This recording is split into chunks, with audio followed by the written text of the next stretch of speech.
Terima kasih kepada Tan Sri Speaker yang telah memberi ruang kepada saya untuk turut berbahas dalam anggaran perbelanjaan persekutuan yang dibentangkan baru-baru ini. Pertamanya, saya rasa bangga apabila anggaran perbelanjaan persekutuan yang dibentangkan itu sebanyak RM423 bilion. RM335 bilion adalah untuk mengurus dan RM88 bilion untuk pembangunan.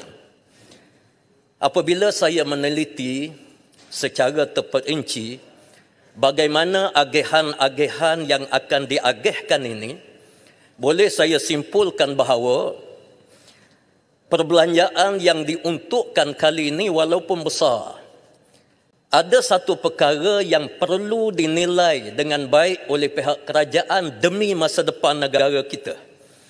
Saya lihat perbelanjaan ini tidak membentuk sebuah negara maju di masa hadapan.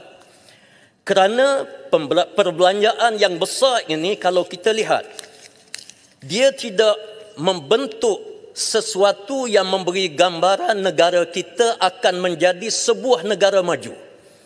88 bilion untuk pembangunan, waktu saya nilai dengan teliti, di sana tidak ada satu peruntukan yang besar yang akan menjadikan Malaysia sebagai sebuah negara pengeluar. Tidak. Bahkan kalau kita lihat kepada pertumbuhan import berbanding dengan ekspor, pertumbuhan import jauh lebih subur berbanding dengan pertumbuhan ekspor. Maknanya negara kita ini hanya sekadar kita beli.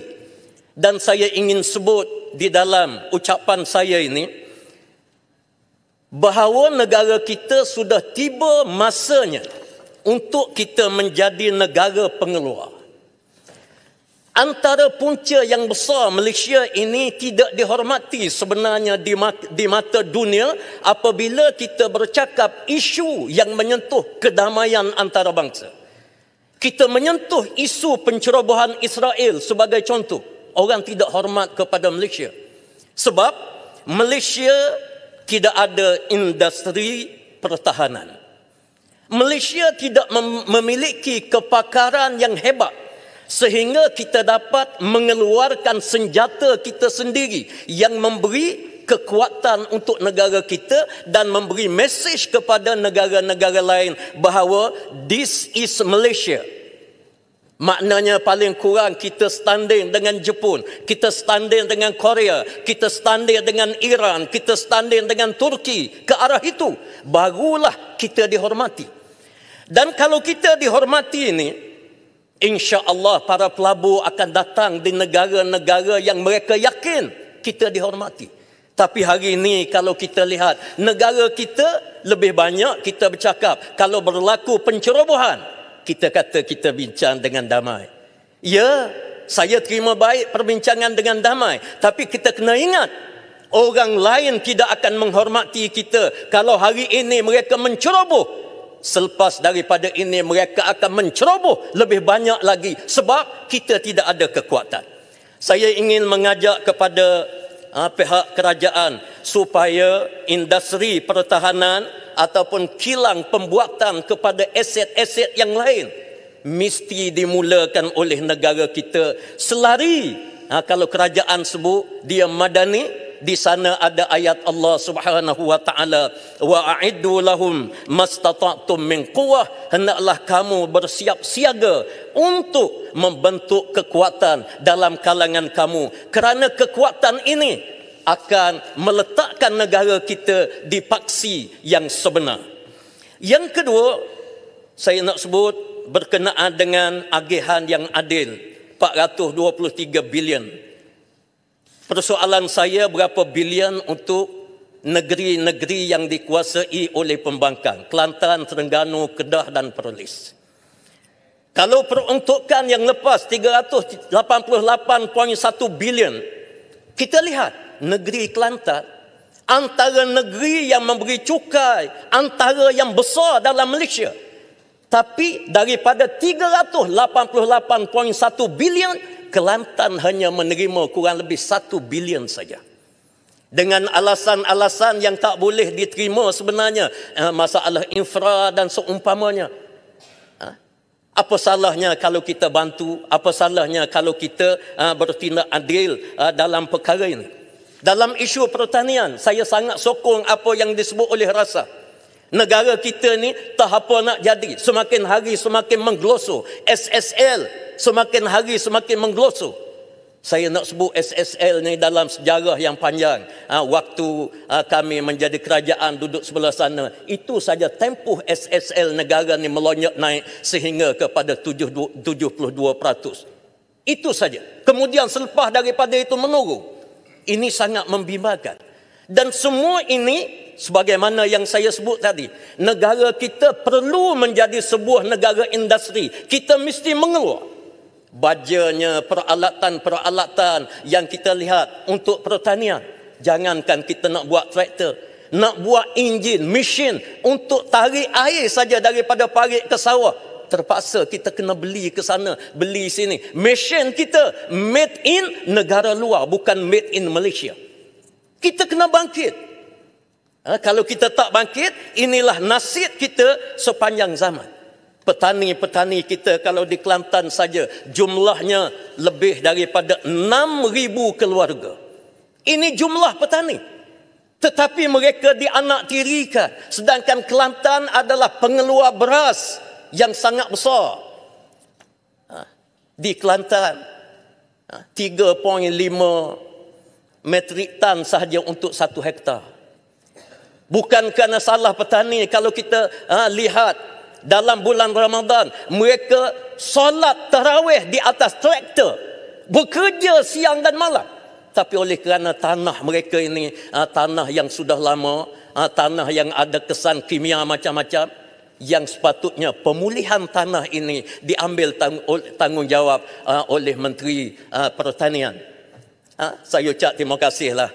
Dia pergi ke Kelantan kemarin, dia pergi ke kawasan saya, tapi tak ada salam, tak ada apa, bakal masuk dengan begitu je. Tak apalah kawan saya. Tapi sepatutnya bantuan untuk pertanian ini diagih secara teratur, secara yang paling baik. Seterusnya saya ingin sebut sedikit berkenaan dengan AI negara, artificial intelligence. Kalau kita lihat artificial ini, kita kena ingat, pelajar kita ada kepakaran. Pensyarah universiti ada kepakaran dalam bidang ini. Tapi saya nak mengkritik bagaimana kerajaan yang sepatutnya menyediakan satu bekas untuk diisi oleh para pensyarah, untuk diisi oleh mahasiswa dan mahasiswi. Dia balik kepada apa yang saya sebut, negara kita perlu menjadi negara pengeluar. Kita ada nadir bumi yang menjadi bahan yang sangat penting untuk kita memperkasakan AI di dalam negara kita. Kita sudah ada bahan mentah. Saya setuju apabila kerajaan persekutuan tidak membenarkan nadir bumi dalam negara kita diekspor keluar. Yes, saya sokong. Tapi dalam waktu yang sama, kerajaan seharusnya menyediakan satu bekas ataupun menyediakan tempat serta peruntukan, dan ada kementerian-kementerian yang khusus menjaga perkara ini, termasuk industri pertahanan. Kalau kita nak harap kepada Menteri Pertahanan saja begitu, dia akan jadi sebagaimana pada hari ini. Tapi kalau kita wujudkan ada kementerian khusus untuk menjaga kekuatan ataupun teknologi pertahanan di dalam negara kita. Sebab itu, saya harap kerajaan akan mencipta satu plan yang strategik untuk menjayakan perkara ini, dan insya-Allah negara kita ini mempunyai kemampuan yang baik untuk kita lonjakkan negara kita menjadi sebuah negara maju dalam masa akan datang. Bajet kita dah besar, tapi hala tuju bajet kita ini tidak mencerminkan begitu. Jadi mudah-mudahan insya-Allah Perdana Menteri yang baru ini mudah-mudahan akan pancu dengan baik. Tapi maaf sebut, saya rasa kalau Tun Dr. Mahathir masih menjadi Perdana Menteri di Malaysia, benda ini sudah menjadi kenyataan. Saya tahu bukan saya nak laga-lagakan, tetapi kita perlukan kepada Perdana Menteri, menteri-menteri yang mempunyai wawasan yang jelas hala tuju negara kita dan di mana kita nak letak negara kita di mata negara-negara yang lain. Yang terakhir, Tan Sri Pengerusi, saya juga nak sambut baik apa yang disebut oleh Perdana Menteri berkenaan dengan membenteras rasuah. Syabas dan tahniah. Cuma pandangan daripada kami, pembangkang ataupun Perikatan Nasional, rasuah ini, kalau kita tidak terapkan dia mengikut lunas-lunas agama, dia tidak akan terbenteras. Hanya permainan, hanya ucapan-ucapan yang memaniskan mulut. Sebagai contoh, kalau saya sebut, sebelum daripada ini, kalau kita baca dalam Malaysia kini, dalam TV Selangor, tempoh 13 tahun yang lepas, 10 Disember 2010, ketika mana kerajaan meluluskan peruntukan 2 bilion kepada seorang individu di Malaysia ini. Perdana Menteri kita sekarang ni menghentam habis-habisan. Mengatakan seorang ahli UMNO yang duduk di Bukit Gantang, yang dapat peruntukan 2 bilion sekarang, ini adalah penyelewengan, macam-macam disebut. Hari ini apa yang berlaku? Yang berhormat Bukit Gantang, dia tidak ada di sini. Dia pohon permohonan melalui sebuah syarikat Komatra Sajian Sdn Berhad daripada Bukit Gantang untuk membekalkan bekalan makanan kepada Angkatan Tentera Malaysia, dan bertemu dengan permohonan disaji. Syarikat milik kerajaan, syarikat yang begitu berjaya, syarikat yang telah ada model dia bukan saja dalam negara, termasuk di Mekah Al-Mukarramah, di Madinatul Munawwarah dan banyak lagi negara lain. Sepatutnya diberi keutamaan kepada disaji yang menguruskan bekalan makanan kepada pasukan ketenteraan. Tetapi wallahu alam, saya tidak nak sebut ura-ura yang berlaku diberi balik. Dulu dia hentam orang yang sama, tapi bila orang yang sama ini duduk di bawah ketiak dia nak bagi. Sama sebagaimana timbalan ya barangkali. Macam mana Arau boleh setuju ya? Jadi bila duduk bawah ketiak ni, yang salah pun jadi tak salah, yang dulu dihentam begini-begini, sekarang ini jadi betul. Sebab itu saya mengatakan, kalau kita nak benteraskan rasuah, paksi dia agama. Kalau tidak ada agama sebagai paksi, kita nak hentam, nak benteraskan rasuah, tentunya kita akan benteras mengikut hawa nafsu kita. Kalau pembangkang, tak rasuah pun tuduh rasuah. Tak ada apa-apa lagi diisytihar kepada umum. Mahkamah tak ada putuskan lagi diisytihar begitu begini macam-macam. Dan saya bimbang, bukan takut-takutlah, confirm lepas daripada ini kerajaan bertukar. Kalau kebetulan bertukar ni, ada orang nak balas dendam. Balas dendam ini dilarang dalam agama. Orang boleh balik, orang boleh buat benda yang sama. Jadi sebab itu saya mengajak kepada semua supaya kita balik kepada agama, dan rasuah ini kita benteras sehabis mungkin, kerana rasuah ini adalah penyakit negara. Dan dalam isu ini, Komatra Sajian ini, saya ada satu mesej yang dimesej di antara Bukit Gantang dengan seorang pegawai. Di waktu malam, kalau saya nak baca ni ada tapi makan masa, tapi saya nak sebut bahawa akhir dalam mesej itu bahagian datuk pun ada.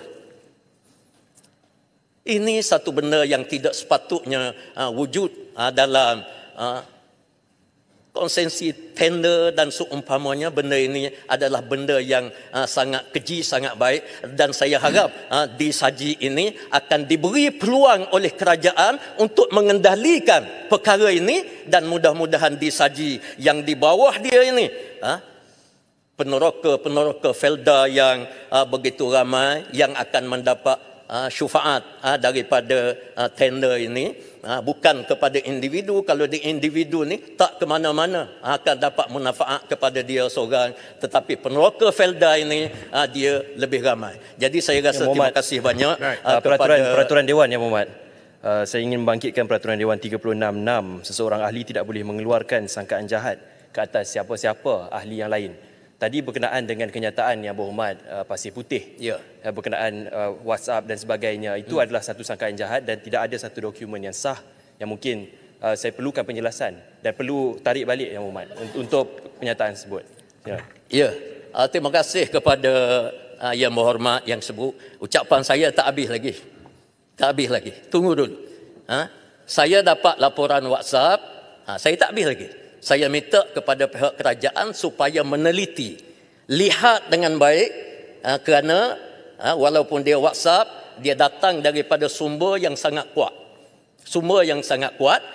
Dan saya minta supaya diteliti dengan baik, dicek dengan baik. Maknanya saya tidak menuduh secara membabi buta, tetapi kenyataan Yang Berhormat tadi mengatakan bahawa kalau duduk di bawah ketiak orang ni, menyokong sebagainya, itu adalah sangkaan jahat Yang Berhormat. Tidak jahat. Itu ada Tidak jahat. Tengok timbalan Perdana Menteri yang disabitkan dengan kesalahan. Julutong sokong tak? Julutong dulu waktu timbalan Perdana Menteri nak cakap, dia minta supaya duduk. Orang yang disabit di mahkamah tak layak bercakap dalam Dewan yang mulia. Baik. Sekarang duduk dulu. Semua duduk dulu. Yang Berhormat Pasir Putih, saya mencadangkan kalau Pasir Putih ada semua maklumat, sila ke SPRM, teruskan buat laporan kepada polis untuk tindakan diambil. Kerana kalau berucap di sini saja, itu menyebabkan kita kita tak gentleman lah. Okey, insya-Allah. Bawa ke polis supaya saya ada pihak yang bawa, insya-Allah. Itu yang terbaik. Okey. Terima kasih. Tuan Speaker, saya menangkan nama saya disebut, saya terpaksa bangun. Tiap-tiap kali bila di sebelah sana berucap, walaupun Julutong duduk diam-diam dan dengar, nama saya dibangkitkan. Pertamanya, Tuan Speaker, saya tak nak respon. Kenyataan yang dibuat oleh Yang Berhormat di sebelah sana tadi, pertamanya, membuat tuduhan serius terhadap Yang Berhormat Bukit Gantang. Nombor satu. Nombor dua, beliau Yang Berhormat juga membuat tuduhan yang serius terhadap Tan Sri Speaker sendiri. Nombor dua. Nombor tiga, tuduhan-tuduhan yang dibuat oleh Yang Berhormat tadi berunsurkan satu fitnah. Hanya sekiranya dibuktikan, ditunjukkan kepada Dewan Yang Mulia ini, saya cabar sekarang. Kalau ada WhatsApp itu, bekalkan WhatsApp itu kepada Dewan Yang Mulia ini melalui satu usul. Sekiranya Yang Berhormat tidak berbuat demikian dan hanya pakai hentam, pakai buat tuduhan saja, saya menuntut supaya Tan Sri Speaker Yang Berhormat, beliau menarik balik kenyataan tersebut. Ini adalah satu penghinaan. Kenapa perlu kita sekarang membahaskan belanjawan? Apakah kena-mengena hujahan-hujahan perbahasan itu dengan belanjawan? Sehingga ini bukan floor, you bukan tempat ceramah ni. You tanya soalan sudah. Saya membangkitkan isu peraturan. Tanya soalan sudah lah. Peraturan apa? Saya belum habis lagi. Pasir Putih, dia bawa standing isu order. Peraturan. Ya, standing order tapi berjelo. Itu hak saya. Saya nak berhenti ke tidak? Dengar dulu. Baik, sekarang jalan keluar begini. Jalan ni keluar. Kalau sekiranya Bukit Gantang rasa dia terinaya disebabkan oleh fakta-fakta tidak betul, saya minta Bukit Gantang masukkan usul untuk hadapkan Pasir Putih ke Jabatan Kuasa Hak. Tuan Speaker, saya akur. Okey, saya terima. Tuan Speaker, saya akur dan menerima. Kita ada presiden. Macang telah digantung kerana beliau membawa satu surat yang tak ada. Baik, sebab itu saya katakan tadi, saya minta Bukit Gantang mengambil tindakan. Okey? Kalau tidak, kita tidak akan habis di sini. Sebab Bukit Gantang pun tak ada di sini. Ya, sebab itu saya minta Bukit Gantang, kalau sekiranya merasakan bahawa dia terinaya disebabkan oleh maklumat-maklumat yang tidak betul, masukkan usul pada saya besok. Ya, dan terima kasih. Tan Speaker, sebelum saya berundur, saya juga cabar Yang Berhormat Pasir Putih kalau berani Jangan betul cabar orang lah. buat laporan SPRM. Ya, saya dah beritahu tadi. Dan 36(4) peraturan. Apa lagi? Speaker, saya nak bangkitkan apa yang dibangkitkan oleh Jelutong tu, masa beliau dulu, masa penggal yang lepas, dia pernah membangkitkan menuduh UMNO celaka. Cara isu tu dah. Saya tidak pernah menuduh. Lepas Tan tu, Speaker. Najib, No, saya Datuk minta Najib saya tengah tak benarkan bicara di itu. mahkamah. Tan Speaker, Dia bangkit benar Tan Speaker, UMNO cukup-cukup. saya minta pendang Sekarang dia duduk tarik balik dengan- kenyataan saya menuduh UMNO dengan celaka. UMNO. Kalau saya nak ungkit cerita ni 18 tahun dulu lagi dah. Kita boleh korek tu. Tak, pasal dia- Tak payah. Dia Duduk. lawyer. Duduk. Okey, baik. Terima Duduk kasih. semua. Dia lawyer. Dia patut disiplin dengan lawyer Saya dia. kata duduk. Duduk betul. Duduk. Duduk lah. Baik, sekarang saya jemput Jempol.